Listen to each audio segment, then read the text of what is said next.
Exactly. Like I just I'm just, I mean, I don't think it's like So used to seeing that. but we could talk about it. I'm not talking about this.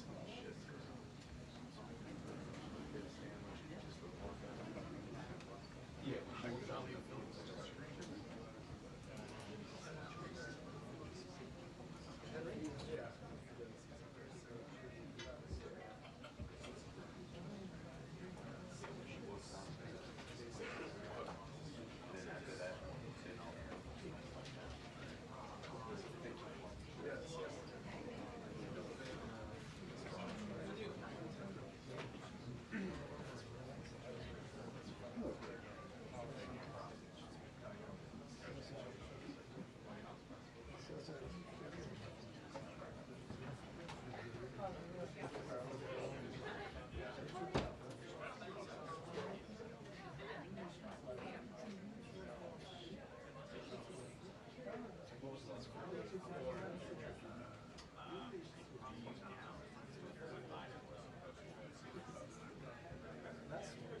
Wait, so did you go?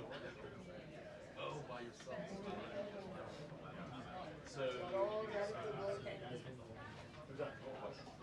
that's a rough. I keep it one. That's what I'm saying. So I'm not going to go. Which I guess would be the wise. Well, what you doing? I was thinking of those things. So I need. I'm curious just because obviously.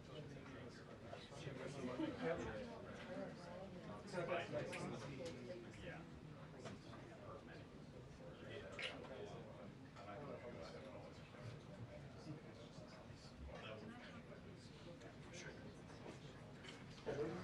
And there was no. I know.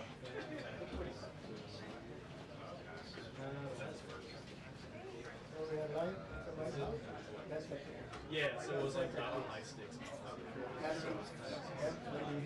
Yeah.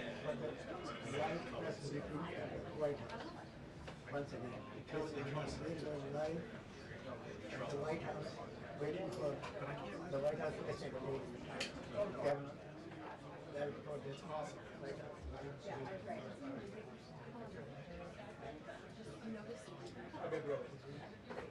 Basically said, John said he cannot consider that an emergency.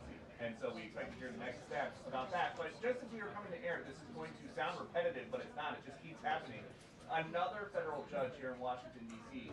struck down, or at least blocked, some of the executive orders related to tariffs and China that President Trump signed around Liberation Day. And so now those are on hold too. So if you're keeping score at home, basically everything that they've been trying to do here has been determined by various federal judges throughout the country to be illegal in some way. And so they are really making the White House counsel's office earn their paychecks the last couple of weeks. We hope to hear what is next for these tariffs that are now the centerpiece of President Trump's economic agenda, if the tariffs might not be legal and if they wind up going away. How does that affect negotiations? Karoline Leavitt should tell us in a couple minutes. Also, what's next for Doge? We learned last night, once everybody got home, that Elon Musk was beginning the process of off-boarding. So he's not around anymore. We heard him complaining about the big, beautiful bill because he didn't think that bills could be big or beautiful, kind of as something that he did not think was consistent with Doge cuts. But at least as far as we know, kind of an Irish goodbye for Elon Musk. He was one of the most visible faces of the administration to date, from January 20th until now, but it seems like he has gone off without a big send-off. Josh?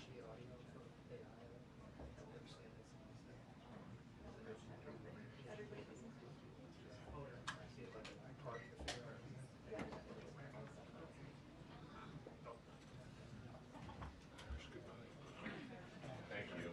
It's the only way. Do you think that's the last time you're here? No.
say yet, but just haven't appeared publicly.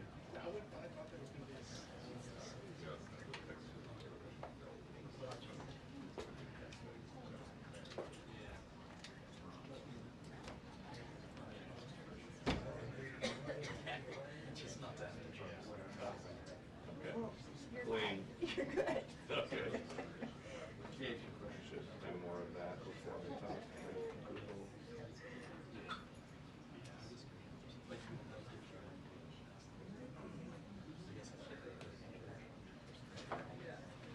Yeah, that's all I do. I couldn't just do it.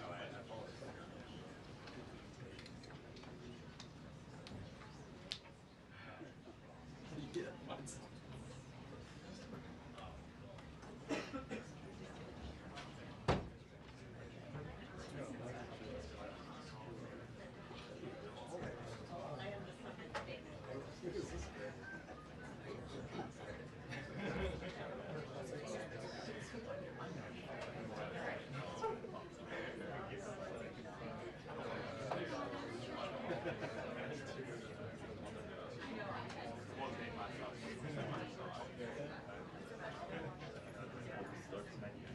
Yeah, right.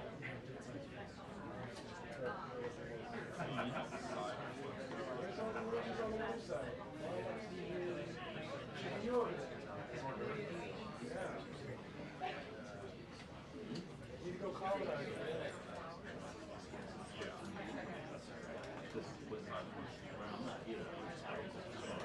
I don't either.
Hey, did you see my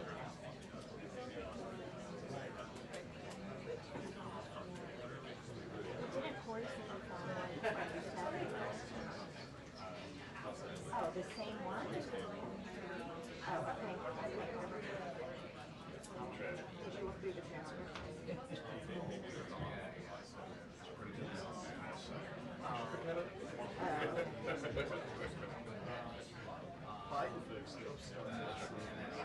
Yeah, sometimes it's Yeah. This is actually relative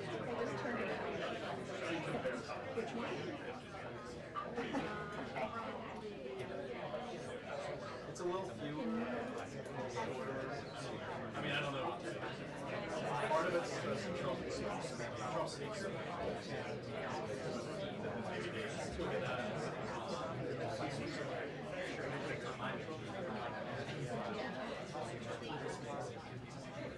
Well, he likes talking.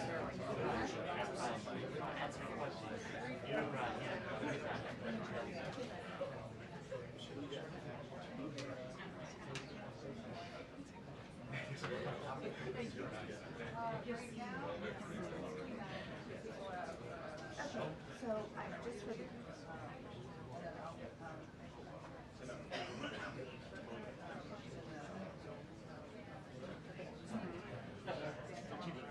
No, I mean, I know, obviously, but it's old.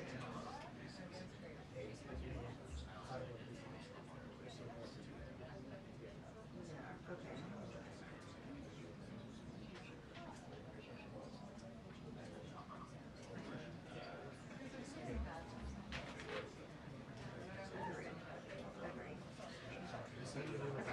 you for doing this.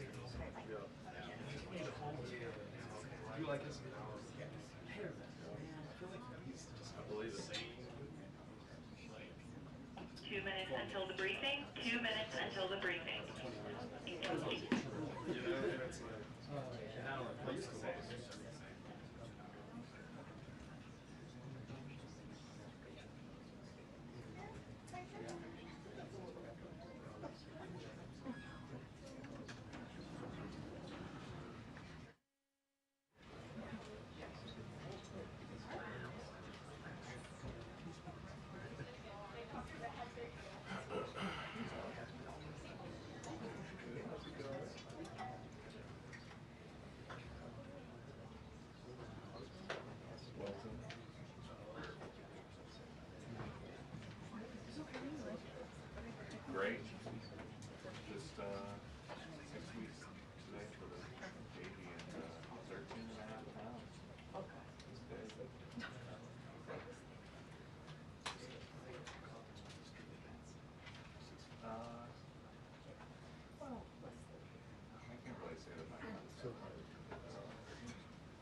Hello, everybody. How are you? Wow, a packed room today. Last night, the Trump administration faced another example of judicial overreach. Using his full and proper legal authority, President Trump imposed universal tariffs and reciprocal tariffs on Liberation Day to address the extraordinary threat to our national security and economy posed by large and persistent annual U.S. goods trade deficits. The United States has run a trade deficit of goods every year since 1975. In 2024, our trade deficit in goods exceeded $1 trillion. Everybody agrees this is unacceptable. President Trump is delivering on his promise to fix this problem, and he has taken a long overdue and much needed bold stance for American workers after decades of our manufacturing base being hollowed out. The president's rationale for imposing these powerful tariffs was legally sound and grounded in common sense. President Trump correctly believes that America cannot function safely long-term if we are unable to scale advanced domestic manufacturing capacity, have our own secure critical supply chains, and our defense industrial base is dependent on foreign adversaries. 3 judges of the U.S. Court of International Trade disagreed and brazenly abused their judicial power to usurp the authority of President Trump to stop him from carrying out the mandate that the American people gave him. These judges failed to acknowledge that the President of the United States has core foreign affairs powers and authority given to him by Congress to protect the United States economy and national security. Congress had created the National Emergency Act to provide the congressional framework to strike down improper IEEPA use, and any questions over whether President Trump improperly imposed these IEEPA tariffs were already adjudicated in Congress following Liberation Day. Congress firmly rejected an effort led by Senator Rand Paul and Democrats to terminate the president's reciprocal tariffs. The courts should have no role here. There is a troubling and dangerous trend of unelected judges inserting themselves into the presidential decision-making process. America cannot function if President Trump, or any other president for that matter, has their sensitive diplomatic or trade negotiations railroaded by activist judges. President Trump is in the process of rebalancing America's trading agreements with the entire world, bringing tens of billions of dollars in tariff revenues to our country, and finally ending the United States of America from being ripped off. These judges are threatening to undermine the credibility of the United States on the world stage. The administration has already filed an emergency motion for a stay pending appeal and an immediate administrative stay to strike down this egregious decision. But ultimately, the Supreme Court must put an end to this for the sake of our Constitution and our country. With Congress returning next week, it's critical that Senate Republicans maintain the momentum and quickly pass the One Big Beautiful Bill. The One Big Beautiful Bill will truly make America safe and prosperous. The One Big Beautiful Bill includes the largest border security investment ever. That's why the law enforcement groups are lining up to encourage its swift passage. The National Fraternal Order of Police, the largest police union in the country, just endorsed key provisions of the bill. The FOP president announced their strong support, saying the One Big Beautiful Bill Act is more than legislation. It is a promise kept to the public safety officers across the country and a bold step toward an economy that respects, rewards, and uplifts the people who keep it safe. And the National Border Patrol Council, which represents nearly 20,000 Border Patrol agents, hailed the legislation as well. The group's president said this legislation provides a once-in-a-generation investment in the border security of our great country and will make America safer. The One Big Beautiful Bill will guarantee we can permanently have the safest, strongest, and most secure immigration system in American history. I also want to take the opportunity to debunk some false claims that have been circulating in the press about this bill. The blatantly wrong claim that the One Big Beautiful Bill increases the deficit is based on the Congressional Budget Office and other scorekeepers who use shoddy assumptions and have historically been terrible at forecasting across Democrat and Republican administrations alike. For example, just before Congress enacted the original Trump tax cuts at the end of 2017, the same CBO projected that growth would average a mere 1.9% over the next 10 years. However, by 2019, actual growth had surged to 3.4% once the Trump tax cuts went into effect, exceeding the CBO forecast by nearly 2 full percentage points. The CBO's latest forecast makes the same anemic growth assumptions as they did in 2017, missing the impact of the One Big Beautiful Bill. The CBO assumes long-term GDP growth of an anemic 1.8%, and that is absurd. The American economy is going to boom like never before after the One Big Beautiful Bill is passed. The largest middle-class tax cut in history, massive deregulation, and the most aggressive domestic energy exploration ever will fuel small businesses, further boost private investment, increase workers' wages, and supercharge economic growth. The Council of Economic Advisors has factored in the effects of all these pro-growth policies and estimated in their own analysis that growth will average 3% in the long run after the One Big Beautiful Bill is passed, which is nearly double the ridiculous CBO projection. This higher growth would result in $4.1 trillion in additional revenue over the next 10 years. Between the common sense spending reforms contained in the One Big Beautiful Bill and the robust economic growth that will be generated as a result of it, there will be no increase to the deficit. The same analysis from the CEA shows just how this historic package will unleash prosperity and ignite a blue-collar boom across America. But if the radical Democrats get their way and the One Big Beautiful Bill does not pass, Americans will face a whopping $4 trillion tax hike. This is unacceptable to President Trump. President Trump will not allow Democrats to massively raise Americans' taxes. Senate Republicans must get this bill passed. The failure is not an option. The American people are counting on Republicans to deliver. In other news, despite all the doom casting from the media, Americans are growing more and more optimistic about the economy under this president. Consumer confidence surged in May with the biggest monthly jump in 4 years, smashing expectations. According to the release from the Consumer Confidence Index, the increase in confidence was broad-based across all age groups, income groups, and political affiliations. Our country is clearly heading in the right direction under President Trump's bold leadership. For the first time in history of Rasmussen polling, a majority of Americans believe the country is on the right track. It's unsurprising because the president is fulfilling the promises he made to the American people. Here in our new media seat today, we have the editor-in-chief of The Federalist, Molly Hemingway. The Federalist is led by Molly and Sean Davis and provides fearless journalism and coverage of politics and culture to millions of readers all over the world. Thank you for being here, Molly, and why don't you please kick us off? Thank you, Caroline. Thank you. In the first Trump administration, there was an effort to stymie the agenda of Trump through the Russia collusion hoax perpetuated by many people in the media, including some people seated here, or the media outlets they represent, and other Democrats as well. The second Trump administration, to reference what you said at the beginning, seems to be subject to an effort to stymie the agenda using rogue lower court judges. You mentioned that the Supreme Court could and should do something to rein in these lower court judges. Also, Congress could do something about it, but they don't seem terribly interested in it. It also seems there's not much of an actual coordinated effort from this White House to take and tackle this effort from judges, Democrats and other people using these judges to stymie the agenda. Is there an actual effort by this White House to tackle this issue in a comprehensive way, and if so, what is it?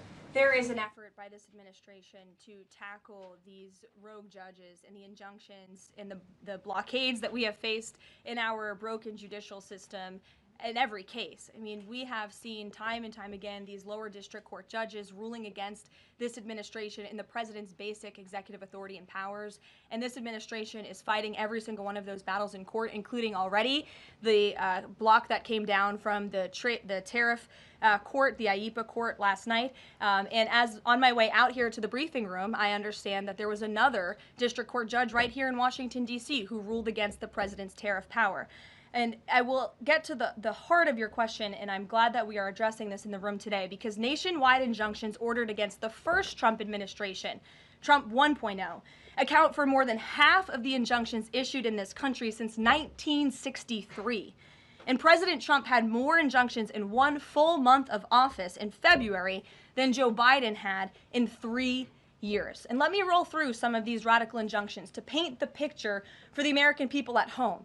These are not just talking points. These are real judges in the court of law who are trying to block the president's power and the policies that he was elected to enact. For example, a court ordered the Trump administration to return already deported terrorist aliens back to the United States. A court has ruled the Trump administration can't even temporarily pause our refugee programs. Courts prohibited the Trump administration from eliminating federal funding for child transgender surgery and mutilation, a practice that the American people overwhelmingly reject. A court also held that the Trump administration could not ban people experiencing gender dysphoria or mental health issues from serving in the military. Ridiculous.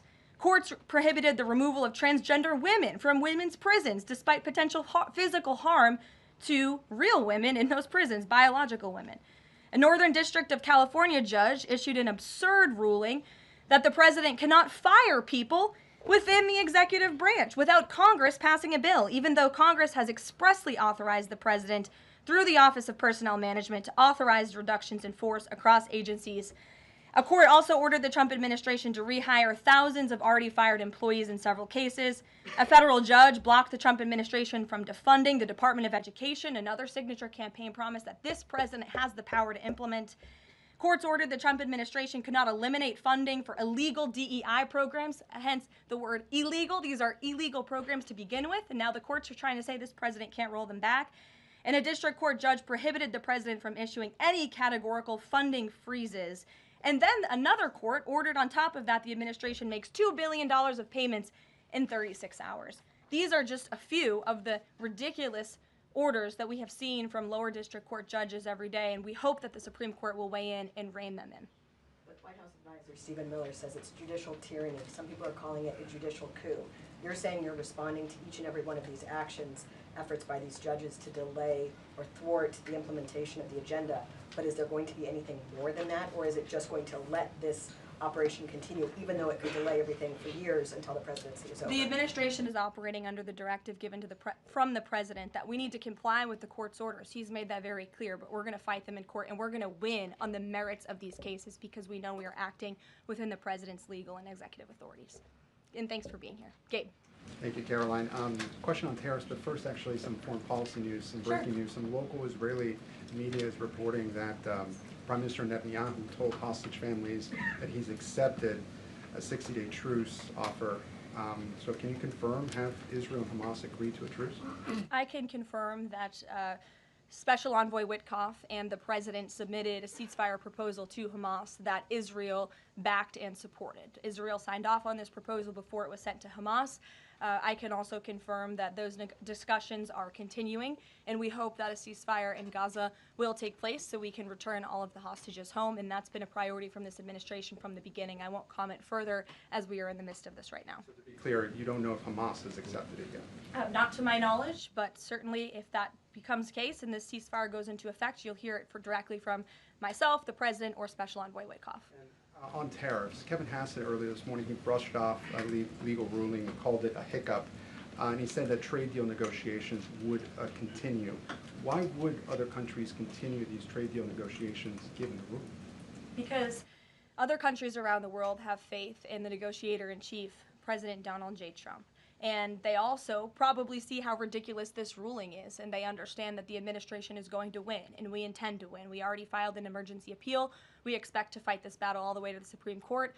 These other countries should also know, and they do know, that the president reserves other tariff authorities, Section 232, for example, to ensure that America's interests are being restored around the world. But I can confirm that our ambassador for trade, Jamison Greer, already heard from countries around the world this morning who said they intend to continue with these negotiations. Peter. Thank you, Caroline. So many of the president's plans right now are being blocked by courts. If the courts are going to be the ones who are shaping policy, does the president wish he would have just become a judge instead? I think the president would take this job over being a judge, and certainly the president is acting within his authority. He wishes judges would do the same. But so the courts are basically telling you guys they think that the White House's policies, the president's policies, are in some way against the law. So why can't President Trump ask the Republicans that control the House and the Republicans that control the Senate just to make a new law? Well, these laws have already been granted to the president by the Constitution and by laws that have been previously passed. I'll give you another example. For instance, we've been blocked in court for the revocation of visas from individuals who have the privilege of studying in the United States of America. Secretary of State Rubio has simply used his authority to revoke those visas, to revoke that privilege, and we've seen the courts try to block that. So if these judges want to be the Secretary of State or they want to be the president, they can run for office themselves. It should be the other way around. But all of the actions the president has taken rely on legal authorities that have already been granted to him by our nation's existing laws. And on a different topic, there are some folks in President Biden's inner circle who are now in talks with Republicans in Congress to give interviews about how they may have handled President Biden's decline. Is the president satisfied with aides only sitting for these transcribed interviews, or would he also like to see some kind of testimony from the former First Lady, Dr. Biden?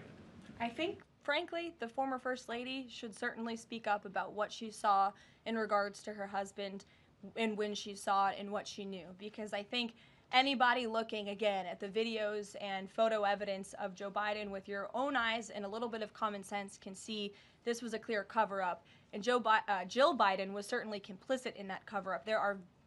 There's documentation, video evidence of her clearly shielding her husband away from the cameras. They were just on The View last week. She was saying everything is fine. She's still lying to the American people. She still thinks the American public are so stupid that they're going to believe her lies. And frankly, it's insulting, and she needs to answer for it.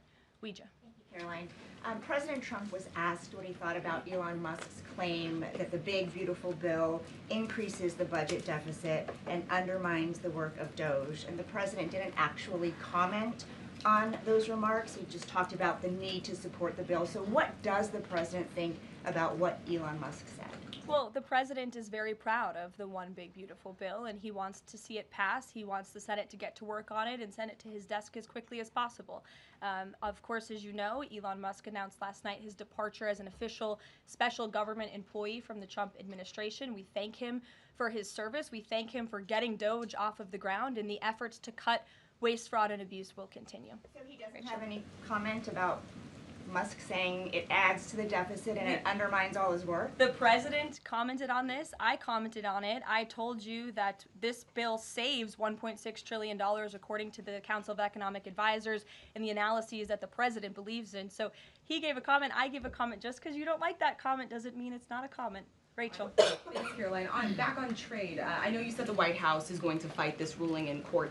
Is the administration actively reviewing other avenues, other options to carry out the president's trade policy? The president's trade policy will continue. We will comply with the court orders, but yes, the president has other legal authorities where he can implement tariffs. However, it does not dispute the fact that the president was right to declare a national emergency when it came to fentanyl and when it came to our crippling deficits and the lack of critical supply chains here at home. That is the reasoning for the president's tariffs. And the court didn't dispute those facts, by the way.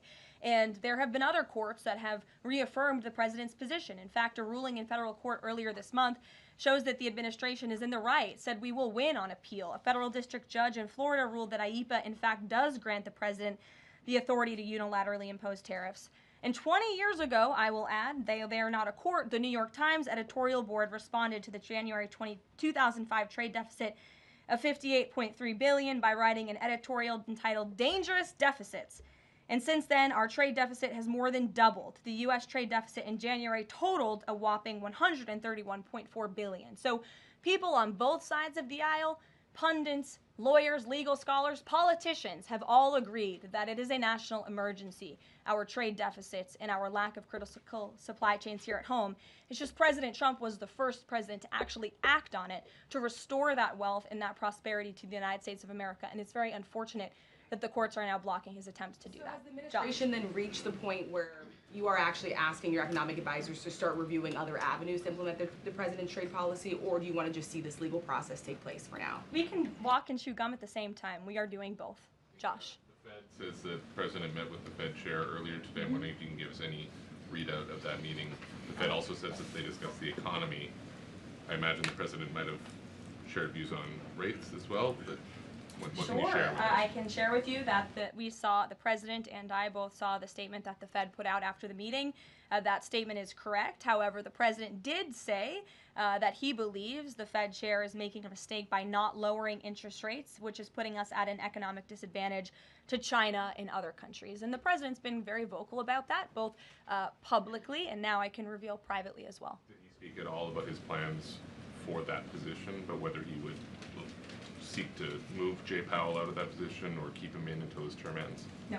Okay. Just very quickly on the tariff question, you mentioned Section 232 earlier.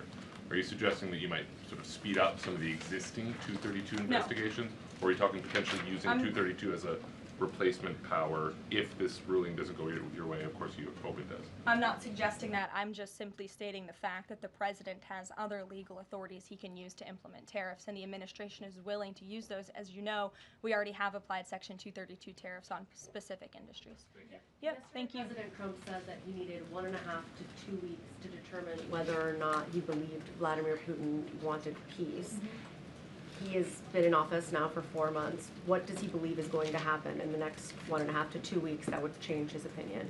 Well, it is my understanding, and it is our hope, that Russia and Ukraine will engage in direct talks and negotiations next week in Istanbul, and we believe that meeting is going to take place, and that is a meeting the president encouraged and urged for these two sides to come together and negotiate directly. And the president has been clear from the very beginning of this conflict that he wants to see this conflict solved on the negotiating table, not on the battlefield, and he's told that to both leaders, again, both publicly and privately. So hopefully next week it will move the ball forward in this. Is the United States going to participate in those conversations?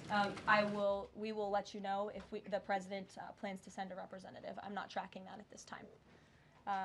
Kelly in the back. Thanks, Caroline. Sure. I wanted to just clarify once and for all the Qatari jet, the sale, or the gift, because the Qatari government is asking the U.S. to clarify that the jet's pending transfer was initiated by the Trump administration. So is this something that the White House is going to do? The amount of questions we've received, and we've been incredibly clear, and I have answered this, the president has answered this, the Department of Defense has answered this. This is a government-to-government gift transfer from the Qataris to the Department of Defense, to the United States Air Force. It is now in their hands, and for further details on where that stands, I would defer you to the Department of Defense and the United States Air Force. I have nothing more for you on that. Deanna. Thanks, Caroline. 2 questions, one on the big, beautiful bill, one on immigration. Sure. Yesterday, Trump said, we will be negotiating that bill, and I'm not happy about certain aspects of it, but I'm thrilled by other aspects of it. Wondering if you could, share any specifics on that. And on immigration, do you know how many illegal migrants have taken Trump's voucher program so far and have deported themselves? I believe it's in the thousands of those who have chosen the easier route of self-deportation, and we certainly encourage all illegal aliens who are present within our homeland to take that option. It's a much more pleasant option than being deported, and we will deport you if you're here illegally. That's our intention. As for the first question, what the president was speaking about is how this is a great bill. However, it has come as a result of a hard negotiation. It's difficult to get things done on Capitol Hill, but thanks to President Trump, this bill is moving in the right direction. And thanks to House Republicans and the leadership over there as well, who did a great job mediating both sides of the caucus to move this bill to the Senate. And now the president, again, has told his friends on the Senate side and is already engaged in those conversations to get that bill back to his desk as soon as possible. Sure. Has this administration been briefed about the incident that happened in Gaza on Tuesday during the rollout of the Gaza Humanitarian Foundation distribution of aid to Palestinians there? And should there be a ceasefire, will this administration continue to rely on this foundation for the distribution of aid to civilians? Are you referring, what incident are you referring to? Tuesday, when the aid was rolled out to Gaza for the first time in many months, and meals and food was given to hungry people thanks to President Trump. Yes, we were briefed on that plan. The president was the reason that aid went into Gaza, and he got the Israelis to support that plan. And I would add that the previous administration rejected such a plan to ensure that these starving and devastated people in the Gaza Strip were given humanitarian aid and assistance. And it was the previous administration that tried to build this pier, if you all remember it. It was brought to my attention this morning, and I thought that's a good point. Why don't I bring that up? Because there's been so much criticism. In fact, it was on the front page of a newspaper this morning about the criticism for this president having a humanitarian heart and giving people badly needed food and supplies. Nobody wanted to talk about how the previous administration failed in that endeavor. They built this pier that cost $230 million. It lasted about 20 days, and more than 60 U.S. service members were injured, as a part of this floating aid pier that did nothing for the people of Gaza. The president is opening up his humanitarian heart to get aid into the region while his team simultaneously negotiates a ceasefire and the return of all hostages. We are moving the ball forward in a positive direction for all people. The president wants to see peace for all people. Jasmine. Thanks so much, Caroline.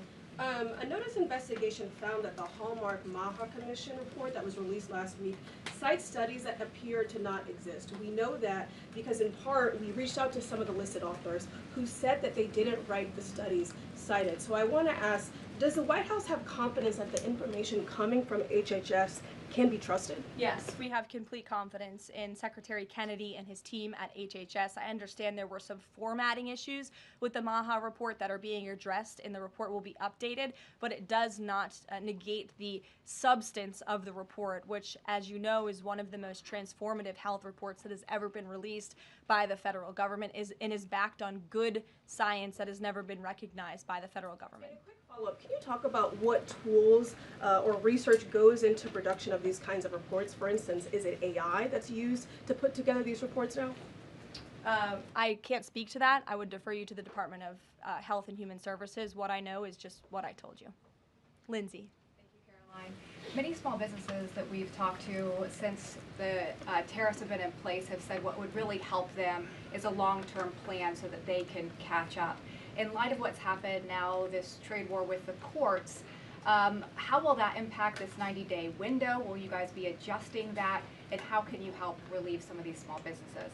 Well, I would say nobody understands the needs of business owners, and nobody has the backs of our small business community more than President Donald J. Trump. He believes, I've heard him talk about this with small business owners himself, that small businesses are truly the backbone of our American economy. And that's why the president is supporting the One Big Beautiful Bill. So for those you spoke to who are asking for a long-term plan, big tax cuts are coming their way. No tax on tips, no tax on overtime for their workers, more money in their pockets. Their bottom lines will be larger. They can pay their people more. Wages are going to go up. Inflation will continue to come down. We've already seen energy prices plummeting as a result of this president's economic and energy agenda that he has been implementing across the federal government, reducing burdensome regulation. All of that is good news for small business owners across the country. That's why they strongly support the president, and that's the Trump economic plan that is underway. And again, you're emphasizing, I believe, the need to pass the One Big Beautiful Bill, and the president wants to see that happen. Sure. Will you still work within that 90-day window for these trade negotiations? Does that still stand? Again, as far as we're concerned, our trade agenda is moving forward, and we've already heard from countries around the world today who will continue to negotiate in good faith with the United States so we can cut good trade deals on behalf of the American people, and we fully expect to win this case in court. Sure. On Golden Dome, the president put out this number of $61 billion. How did he arrive at that? Is that the number it will cost to protect Canada, and is it negotiable, or where did it come from? I can certainly ask the president, and I can check in with our research team, and we'll get you the facts on that number. But the Golden Dome is certainly a significant investment in our nation's national security and homeland security to protect Americans, all of you in this room, from future threats. Any readout on, have the Canadians been talking in good faith about paying to be in it? I know they've expressed some interest. Well, the president has certainly expressed to the Canadians how we are essentially subsidizing their national defense. He brought it up in his meeting with their new leader here, and as you know, we'll be traveling to Canada next month for the G7, so I expect that topic of discussion to come up on that trip as well. Sure. Hi, thanks, Caroline.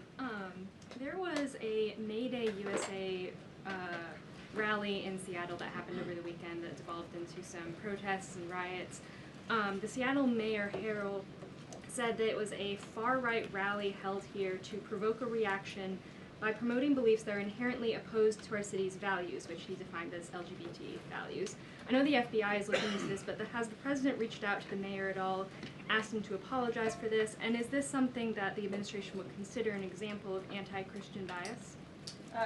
I'm not aware of that case. I know the FBI is looking into it, but I'm not aware of any phone calls the president may or may not have made to the mayor of that city. And then on DOGE, we know that Elon Musk is leaving. Do you have an updated leadership structure for who is leading the group?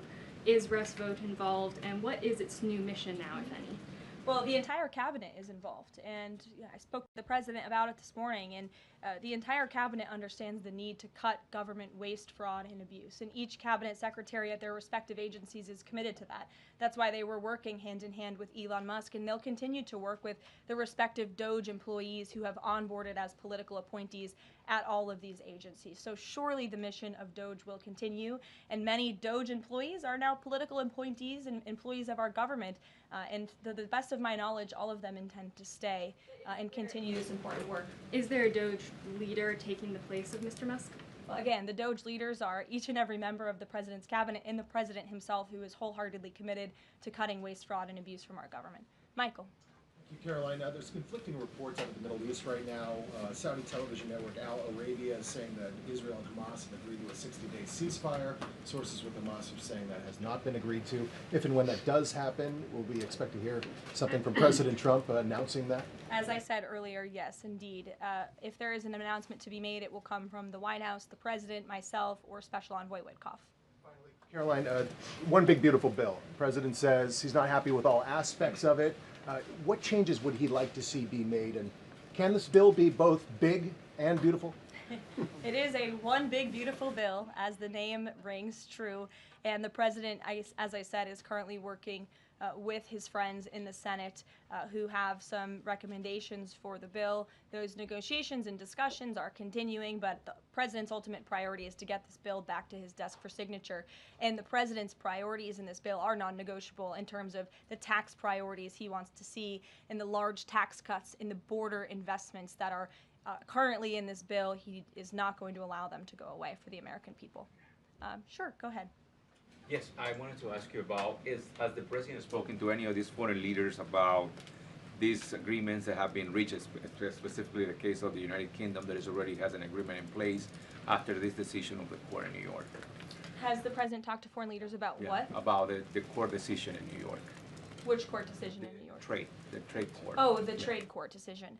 He did speak to the leader of Japan this morning, and he said that was a very good call and a good discussion. And as I said, the president's cabinet, Secretary Lutnick, Secretary Bessent, and Ambassador Jameson Greer have all been in touch with their counterparts in countries around the world to let them know the United States will still be at the negotiating table, and we still expect countries around the world to treat us fairly. Again, I will just close by saying that how ridiculous it is that we have been ripped off, our middle class has been hollowed out, our manufacturing base has left and gone overseas, jobs have been offshored, and now no court did anything about that. No court did anything about hundreds of thousands of people being put out of work, about thousands of factories being closed down, about our deficits going to dangerous levels, as the New York Times has said.